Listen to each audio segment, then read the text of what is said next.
Estados Unidos como tal, ha logrado ciertos avances, que es por ejemplo la negociación Israel-Líbano, que a pesar de que suenan, los países están distanciados, Líbano tiene una milicia interna que funciona como un estado, que es el Hezbollah, que significa partido de Dios, Hezbollah.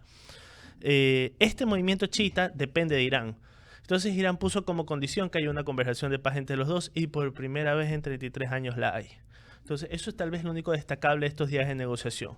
Pero eso ahí justamente, perdóname, te interrumpo, fue la razón por la que en teoría iban a abrir el estrecho de Hormuz.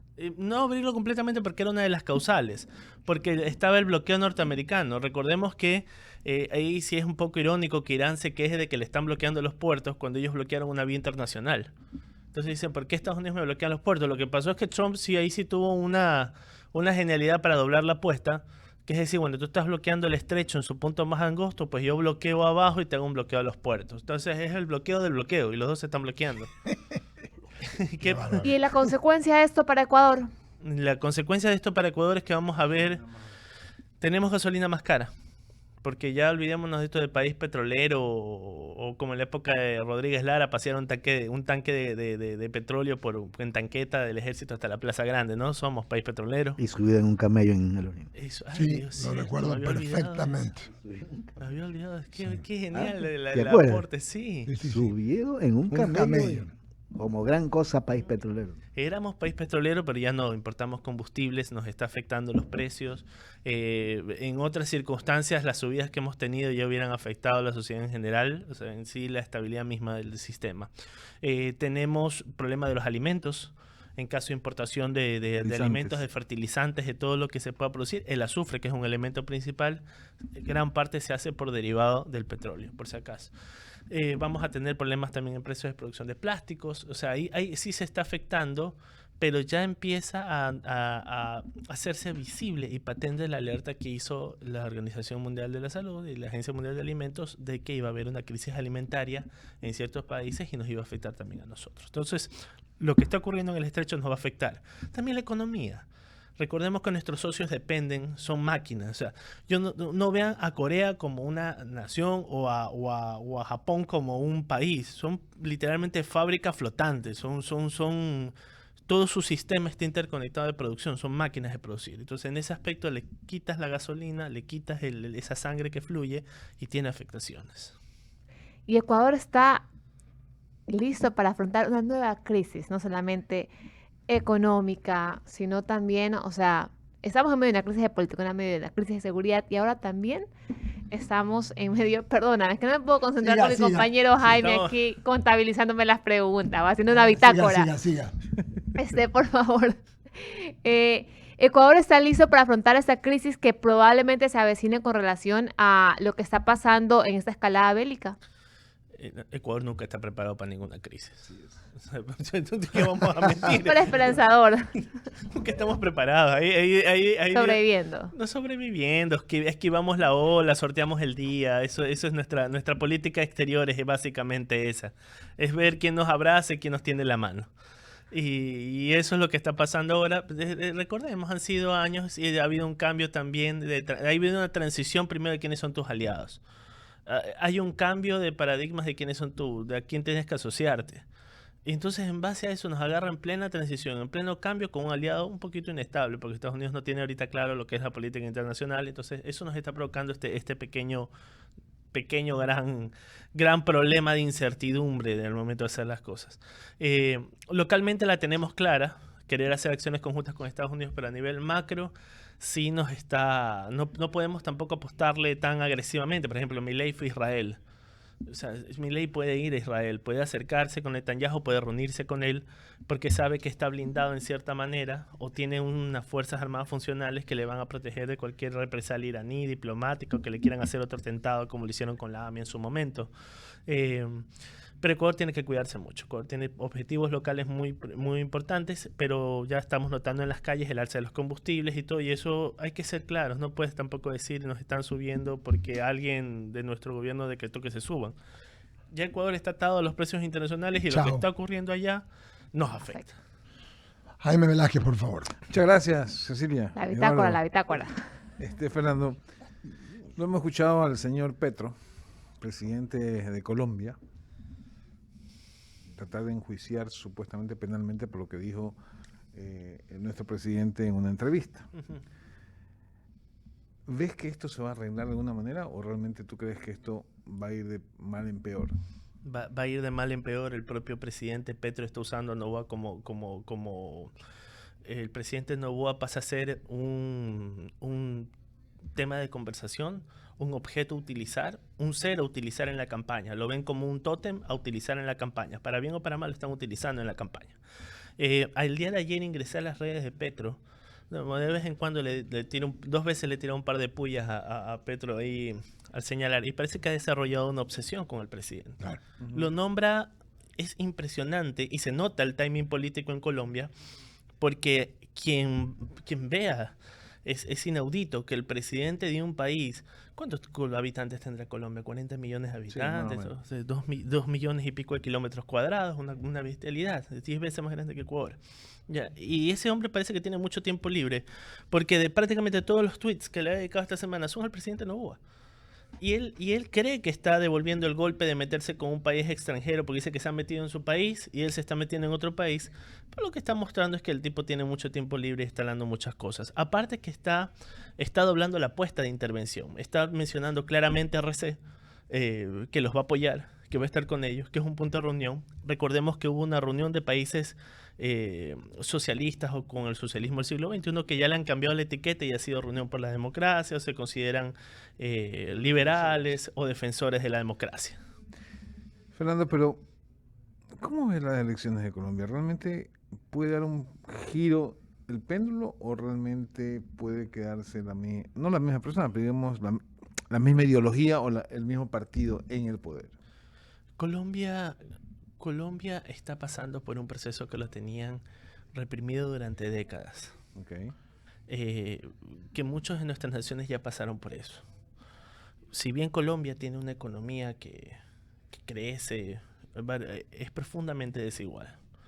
Y recordemos que habían serias distorsiones en materia de salarios, en materia de atención pública. O sea, un país que generaba miles de millones en algunas cosas, no lo tenía reflejado. Y eso genera distorsiones. ¿Qué pasa? Que estos grupos se agarran de eso y dominan la narrativa. Entonces está diciendo, bueno, la culpa es de esto, y al tal punto que a pesar del deterioro de la seguridad que se la dejó impuesta Uribe, la dejó impuesta a todos los que vinieron después, hasta Santos podríamos decir que le había dejado la máquina marchando. No, la culpa es de ellos, la culpa es de los falsos positivos, la culpa es de cualquier cosa. Entonces, cuando dominan la narrativa, y recordemos otro factor clave, Petro tiene una fuente inmensa de recursos, no solo estatales, se ve apoyo de otros gobiernos que no quieren que Colombia caiga. Entonces están metiendo bastante dinero en la campaña, bastante narrativa, y el tema del presidente Noboa está siendo utilizado para beneficio de ellos, diciendo, miren, nuestra causa están interviniendo desde otro país hacia nosotros, nos están acusando falsamente. Y ese tipo de acciones, a pesar que están tomando, y eso me parece hasta antipatriótico, están tomando muchas narrativas y están siendo cajas de eco de políticos de acá para difamar a nuestro propio país. Me parece que hay actores políticos que no les importa gobernar sobre cenizas con tal de gobernar sobre algo. Oye, Fernando, pero la verdad es que este tema específicamente político en Colombia afecta claramente a Ecuador en cuanto a cifras. Y esto es, al estar cerrada comercialmente esta relación, porque el 100% nadie quiere pagar de aranceles, significa que si no cambia el gobierno, no va a haber una solución. Y lo peor de todo es que los colombianos siempre fueron nuestro ejemplo. Siempre dijimos, Colombia es un país que ha pasado de todo, pero sigue pujando, sigue adelante, y tenían gobernantes que efectivamente hacían las cosas aparentemente bien. ¿Qué es el cambio? ¿Cuál es el cambio que hubo en Colombia que le dio? Tú dijiste que hay una especie de aguante por cambio del péndulo, ¿no? ¿Verdad? Pero en este caso, ¿qué fue lo que sucedió que Petro llega al poder? Porque hay muchas hipótesis que hablan de que se compró el voto. ¿crees que vuelva a pasar lo mismo? Porque los colombianos no son bobos, ¿no? Los No, colombianos es un pueblo muy tratan inteligente. de no volver a repetir la historia. Bueno, pero recordemos que muchos pueblos inteligentes, bien educados, tienden a los extremos. Si no, en Alemania no hubiera subido quien subió en su momento, en Austria no hubiera subido quienes subieron en su momento, y yo creo que hay procesos de estallido social que van de otra manera. Lo que hay es una gran institucionalidad en Colombia, pero que si viene otro tipo como Petro, la va a terminar quebrando. A veces vemos las instituciones de los estados como algo que se va a mantener por los siglos. No, pero si le sigues pegando, como en Perú, si sigues tomando malas decisiones, ese mismo sistema termina por quebrarse. No puedes estirar la cuerda. Ecuador durante años también fue así. Durante décadas teníamos un dólar estable, el famoso Sucre que se mantuvo con el mismo precio como 40 años, 30 años. Entonces son cosas que se terminó rompiendo porque decíamos, no, el país aguanta, el país aguanta, el país aguanta, y los países no aguantan si empiezas a quebrarlos. ¿Qué pasa con Colombia? Colombia tiene serios desajustes sociales, flujo de dinero irregular terrible que ha generado unos traumas bastante fuertes. Hay enemigos, y en eso sí le doy la razón a Uribe. Si ya tenías un enemigo con el cogote ya pisado, lo tenías ya a punto de capitular, ¿Para qué lo revives? ¿para qué lo revives? ¿Para qué le das poder político? No es El Salvador. En El Salvador sí tenía sentido. Era prácticamente un ejército del Frente Farabundo Martí de Liberación Nacional, que era casi igual al ejército. Y el mismo año de las negociaciones casi toman San Salvador. Y se convirtió en partido político, ganó un par de elecciones, pero redujo su agenda porque había un acuerdo internacional, un garante internacional.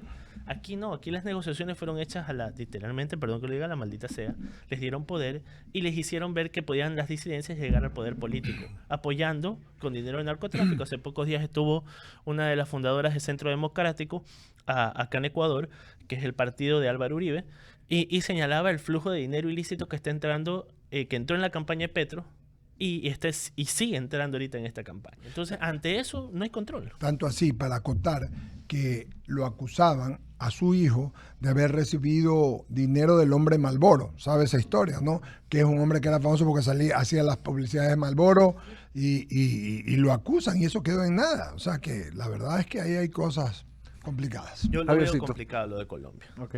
Javier, por favor. Gracias, Jaime. La verdad que cuando uno comienza a ver el panorama en el contexto internacional y las consecuencias que puedan generar cualquier situación en un país, a mí me llama la atención, y veía hace poco lo del doctor Ramiro Rivera, que publicó una foto Muy bueno. que decía cumbre pronarco y cumbre antinarco.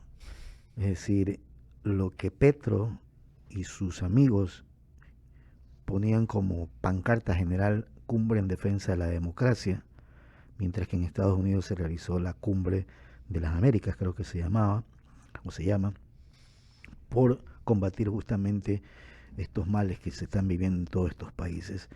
Uno dice, o el que realmente no pisa bien el terreno, cree que lo uno es malo y lo otro es bueno, o viceversa. Y queda una situación en la que, bueno, ¿a quién le creemos? ¿Sí? Porque aquí lo que no hay es democracia en algunos países, lo que hay es narcodemocracia. Y eso es terrible. Bravo.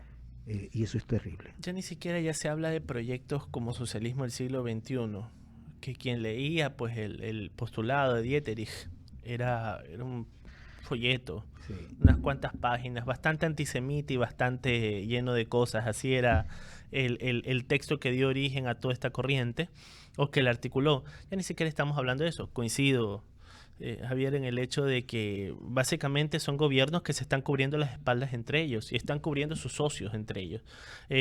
Hablan de democracia como si las otras fueran dictaduras. Claro. A Bukele lo eligieron, Ujú. a Milei lo eligieron.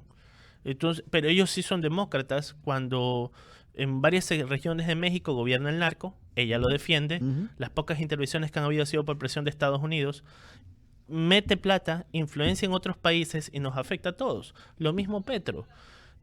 Hay que ver lo que ocurre en la región, porque la región se viene con un desajuste. Ya empezamos a notar el primer gran desajuste. Ya no se reúnen en Caracas, se reúnen en Montevideo. Yamandú Orsi es el punto de reunión. Y yo he escuchado a bastantes activistas, bastante gente que estuvo vinculada con movimientos políticos de izquierda radical en la región diciendo voy a hacer base en Montevideo, voy a ir para allá, voy a ir para allá. Se ha vuelto un destino interesante. Y allá fue el Operativamente. expresidente de la década. Claro, y recordemos que también les gustan las comodidades. Ah, por Entonces supuesto, Uruguay es cuando muy le pagan bonito y les todo, gusta ese sí. toque.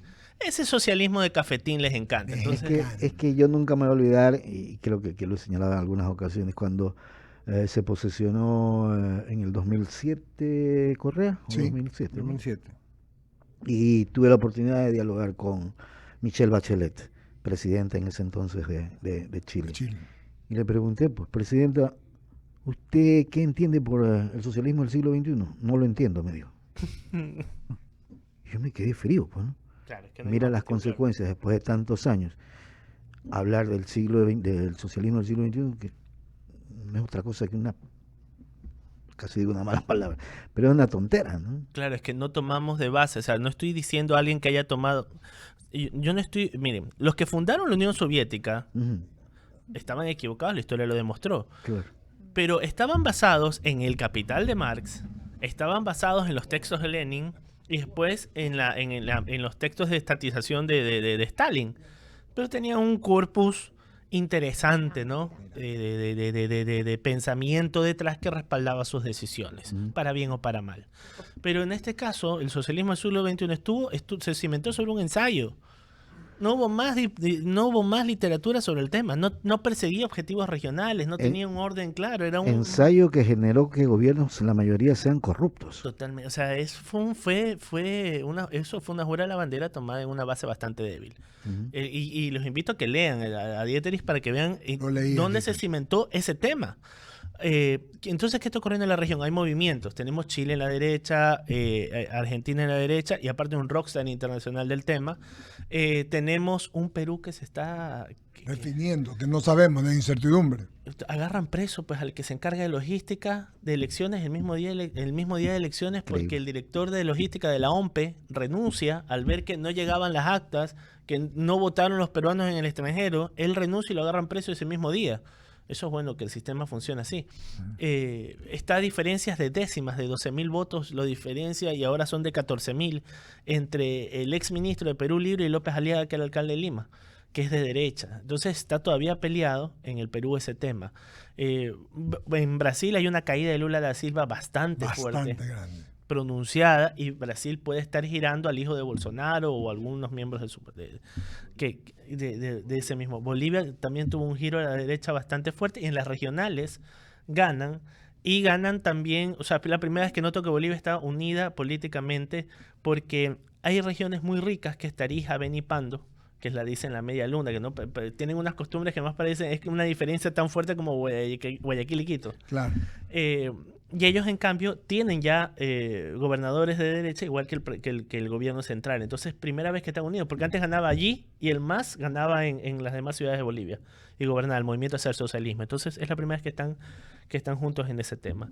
El Paraguay se ha vuelto un punto de inversiones bastante Sí, sí, sí. interesante. Entonces, yo no los veo como bastante triunfadores. Son un país grande, por ahora un miembro del BRIC, que es Brasil, pero que está por girar. Y gira. El más radicalizado ahí podríamos decir que es México, que está tratando de jugar con sus cartas sucias en la región. Y tenemos a Colombia, una Venezuela que podrá decir A, pero No. se le dice a Delcy di B y va a decir B. Claro. Eso ya no cuenta. Eso es una cleptocracia que se mantiene nomás para poder ciertos puestos, en una transición ahí cleptócrata, que es lo que están haciendo ahí. Entonces yo veo que la región está cambiando y ese tema de defender la democracia, ese grupo que hicieron, no le veo que dure en el tiempo. Está cambiando bastante la región al respecto. La verdad que cuando se analiza cada uno de los gobiernos, llega un momento en que los 4 años que puede durar o 5 años que puede durar no es suficiente para hacer el cambio, para el desarrollo, para generar todo lo que se tiene que generar y vivir en un país con paz, con tranquilidad. Y la preocupación sigue siendo la misma. Más bien parecería que cada gobierno de izquierda lo que genera es simplemente el caos para mantenerlo así, sumiso al pueblo. Porque, como siempre se ha escuchado esa frase, al pueblo ignorante, lo mantienes así para que vote a tu favor porque tú le puedes ofrecer todo. Y ahí seguimos vinculando a lo que dice la pregunta de Cecilia, que tiene ahora una respuesta regional, que es en qué nos afecta. Y ahora volvemos. Si se para el tema de Irán a tiempo, Estados Unidos puede desvincularse de eso, que lo que más quiere es salirse de esa situación. Recordemos que ya llevamos hablando algunas semanas, estos se han empantanado y quieren salir. Se habla mucho de Cuba, de que le haces así al régimen cubano de Díaz-Canel y se cae, el régimen está en su peor estado, peor que en el periodo especial cuando cayó la Unión Soviética. Eso podría ser un golpe de popularidad interesante para Trump. Y yo lo veo un Trump más concentrado en manejar su área de influencia, en replegarse y actuar en América Latina. Aquí dice, por ejemplo, está el gran escudo de defensa de las Américas, que decía que América del Norte empezaba en Groenlandia y terminaba en Ecuador. Lo veo concentrarse en esa área de influencia. Tenemos países que le está diciendo, tú actúas en tu área de influencia, tú actúas en tu área de influencia, ese mundo de pequeñas potencias ha vuelto, y él dice, me quiero replegar acá. Sí. Irán fue profundamente impopular, necesario pero impopular. Me repliego, veo cómo quedan estas negociaciones, Israel logra sus objetivos locales, y Estados Unidos, vamos a ver un Estados Unidos replegarse y actuar en la región. Y yo digo que el siguiente que cae es el régimen cubano, que es algo que necesita para ganar popularidad con los republicanos duros que quieren ver caer a la dictadura cubana. Y ahí empieza a actuar en la región con más fuerza. Yo creo que esta reunión que se tuvo de estos socialismos en la región es algo que no lo veo estable, a diferencia de su predecesora, que era la UNASUR y todos estos grupos. No los veo que se puedan sostener en el tiempo, no tienen la institucionalidad y también están pasando procesos políticos bastante fuertes que ya no pueden actuar de la manera que actuaban. Muy bien, mi querido Eduardo. Bueno, vamos a hablar del Perú en un momentito, pero vamos a comenzar con Guayaquil. Yo el día sábado les compartí una encuesta que mandó el amigo Francis Romero, que hoy estuvo al aire en la mañana. Y Javier, Jaime, Ceci, amigos que nos ven y nos escuchan, el día viernes ya tratamos este tema. Y yo le puse caras, nombres a las 3 opciones que vi. Al del gobierno nacional le vi a la doctora Anabel Asín, al del grupo que está buscando la tercera vía, le dije, vienen algunos, porque no solo uno, está Henry Cucalón, está Jan Topic, está Pedro Pablo Duarte. Hay algunos allí, ¿no? Y luego le dije, el que saque la Revolución Ciudadana va a tener su base que siempre es estructurada. Ya hoy hay números, Fernando, y por ejemplo dice Francis Romero, si en este cantón hubiera 3 opciones, un candidato del gobierno, un candidato de oposición y un candidato de independiente, ¿a cuál apoyaría? Y voy a leer textualmente lo que dice Guayaquil, porque no me voy a ir ni con Manta ni con Puerto Viejo, ¿no? Dice 21.88 al gobierno. Dice a la oposición 15.63. Luego dice independientes 37.50 y finalmente dice indecisos 25. Uf. ¿Cómo lee usted eso? Primero porque recordemos lo que ha vivido Guayaquil en los últimos años. Vivimos un periodo de ciudadanización que se truncó. O sea, pasábamos de un momento como el de pasábamos de varios grupos que se volvieron opositores completos a lo que hacía Cynthia Viteri. O sea, claro. siempre tenían una mejor idea que Cynthia Viteri, por ejemplo. Siempre tenían una mejor idea. Pero una vez que llegan, ese proceso no se consolida, se diluye, se pierde. Ya hemos visto la confrontación política lo que llevó.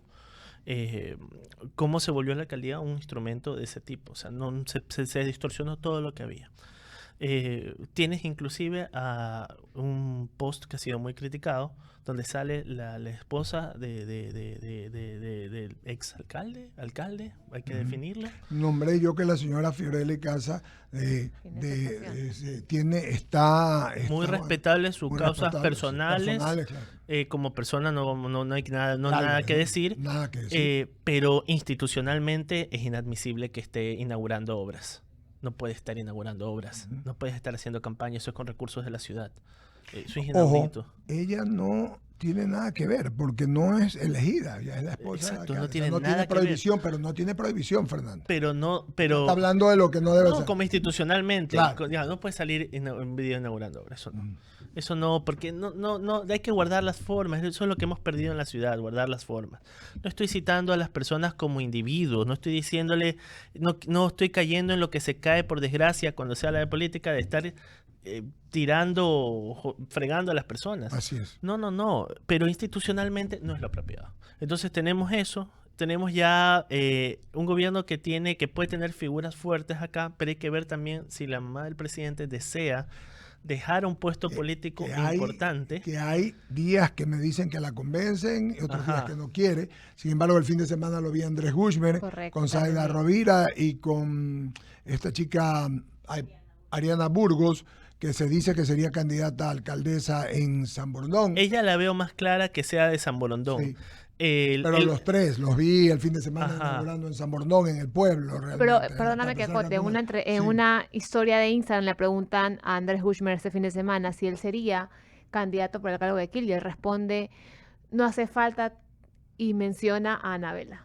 No hace Claro. falta. Entonces, dando a entender que sería Anabela. Pero hay que ver cómo manejan el hecho de que la mamá del presidente de Anabela, bueno, voy a decir Anabela sí, porque es un sujeto político Sí. como tal, con bastante experiencia en el Parlamento. Entonces, hay que ver si ella deja un puesto en Quito, donde es vital. Es alguien que modula, regula en la asamblea. Sostiene, es un pilar en la asamblea. Y hay que ver si se arriesgaría en un puesto seccional en Guayaquil con el nivel de polarización que hay acá. Yo lo veo así. Y una tercera vía es porque la gente no quiere confrontación. Ahora, Siente que hay un proyecto de ciudad que se ha perdido. Ya, mire, pero es interesante saber que en lo que dicen los números, entre en la tercera vía o una alternativa más y los indecisos suman 37.50 y 25. O sea, estamos hablando casi del 57%, casi del 60%. Por eso vemos a un Nebot intentando hacer una reunión de intentar capitalizar la tercera vía, cosa que no quedó bastantes dudas, que lo comentamos en su momento. Hay figuras, por ejemplo, que llevan haciendo mucho trabajo en la ciudad, que están sin un puesto público desde hace bastante tiempo, pero sin embargo captan esas voluntades o han mantenido el nombre. Tienes Pedro Pablo Duarte, tienes Enrico Calón, tienes, o sea, que han manejado un perfil bastante positivo. Y con exposición, ¿no? Y con exposición, pero una exposición positiva, que es interesante. Constructiva, sí. Recordemos cuál es el génesis de cada uno. ¿Qué llevó al poder a cada uno? A veces nos olvidamos. RC tenía un proyecto de ciudadanización que se perdió. Lo olvidaron. Si quieren hacer algo, tendrán que volver al génesis de eso. No seguir usando el sillón del medio para defender caudillos. Fernando, la última elección de alcaldes en la que ganó el amigo Aquiles Álvarez, hubo una suerte de polarización entre Cynthia Viteri y él. ¿Ya? Pero el problema es que se metió una tercera opción, que fue la de Pedro Pablo Duarte, que es la que finalmente le resta a Cynthia Viteri y lo hace ganar a Aquiles Álvarez. Pero lo que estamos viendo aquí, en que dice que el gobierno tiene 21.68, la oposición 15.69, la tercera opción, o los independientes, 37.50 y 25 no sabe. O sea, lo que me deja ver es que ese 25 puede jugar en favor de cualquiera de los tres. ¿Quién capta Es eso? lo decisivo. O sea, y eso pasó la última elección. ¿Se acuerdan que había mucho de alcalde?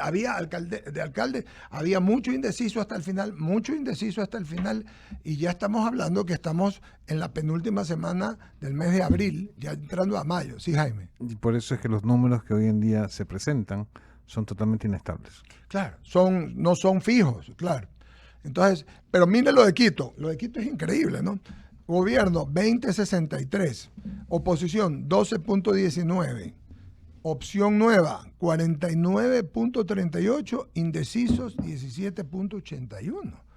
O sea, si sumamos estos valores, estamos hablando de casi 70%, pero eso es ahorita, mucho menos indecisos y más por independientes, ¿no?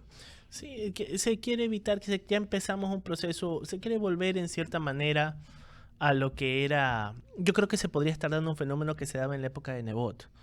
¿Recuerdan cuando se votaba en Guayaquil por la alternativa de Nebot, que hasta ese momento era derecha? O sea, es como tal, no había ningún síntoma o deseo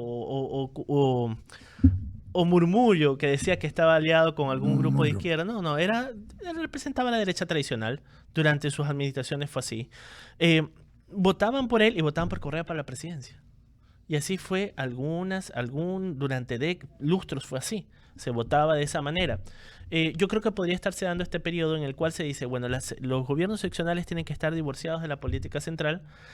No deseamos ningún tipo de confrontación, que se recuperen proyectos de ciudad. Entonces, por eso tenemos figuras que no están vinculadas en sí ahora a partidos políticos fuertes o a alineamientos ideológicos, pero sí en cambio están bastante vinculados a la obra social o a la política dura o a proyectos de ciudad. Por eso tenemos, insisto, nombres como, porque suena también el nombre de la mamá del presidente. Tenemos Pedro Pablo Duarte con sus fundaciones, tenemos a Enrique Calón, que se lo ve como un sujeto político estable.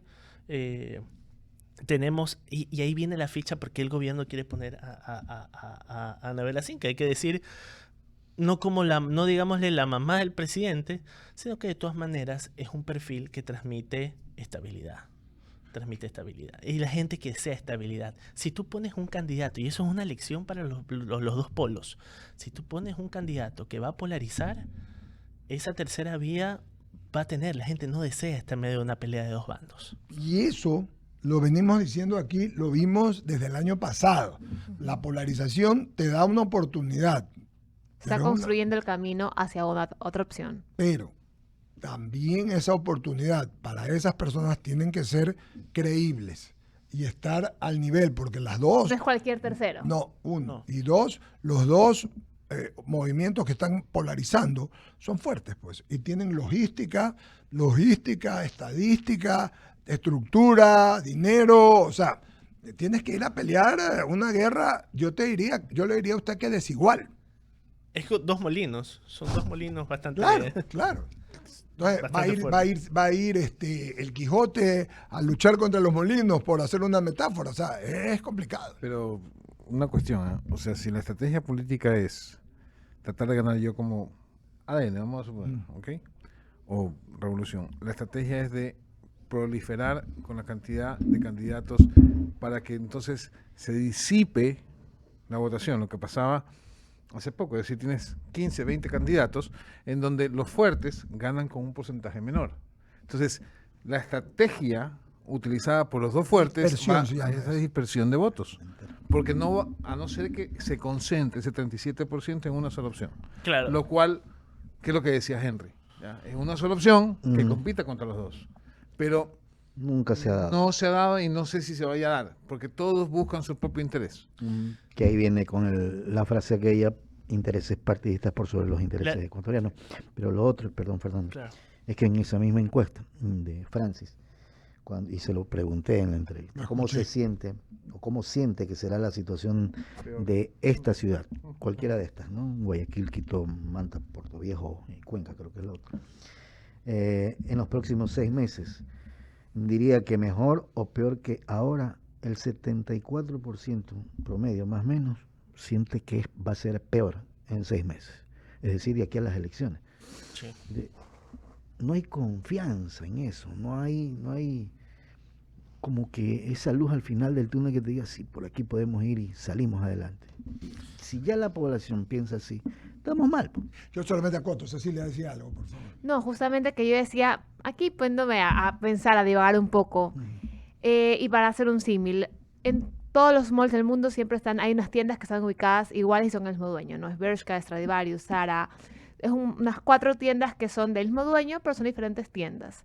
Al final del Massimo día, ¿por qué? Porque cuando tú haces el tema de hacer el shopping, pasas de una tienda a otra y no importa dónde compras al final del día, porque el dueño es el mismo, ¿ya? ¿Qué pasa si un político, indistintamente cuál fuera, de uno de estos polos, financia a otro partido que tenga, pues, o que sea una tercera vía, porque al final del día no importa quién gane, si la fuerza va a ser la misma? Es que ya ha ocurrido. Sí. Pero me Claro. refiero a que en esta Como ocasión, opción. ajá, como una opción, como que escondido vamos a tener tal vez un mismo líder que no conocemos. Es que ahí viene un detalle brillante que el aspecto. Lo que estamos viendo aquí es que en la tercera vía ya tiene el discurso hecho. La tercera vía tiene un discurso ya preparado. La narrativa, diría Andrés Seminario. No necesitas la narrativa, sería absurdo que te metas a decir, voy a poner un ejemplo, voy a crear un partido que va a pedir la independencia de Guayaquil, algo súper radical. Sería pega. absurdo, no pegas, ya la tienes hecha. Venimos a nosotros a hacer un proyecto de ciudad, negociando y tratando con el poder central en Quito, vamos a redefinir nuestras autonomías, vamos a recuperar los valores tradicionales de la ciudad y vamos a recuperar las instituciones. Vamos a tomar lo mejor del proyecto social cristiano, lo mejor del proyecto y vamos a hacer esto. Ya la tiene hecha. En cambio, ahí viene el problema. El gobierno tiene que hacer todavía, por eso están haciendo bastante territorio acá y todo eso, porque tiene que decir, bueno, parte de un proyecto nacional lo vamos a reflejar aquí. Tienen que ir trabajando en esa narrativa en los siguientes meses. Para que haya una continuidad, una unidad de la administración, todo eso, y es importante el actor que pongan. No confiarse en el carisma o en la figura del presidente o en la fuerza de la figura del presidente para poner el candidato. Solo tengo un tema allí. Decirle, el tema es que ya de los que estamos hablando, el único que no gobernó en la alcaldía es el gobierno. Porque los social cristianos gobernaron. Buen punto. Porque la 5 o Reto gobernó.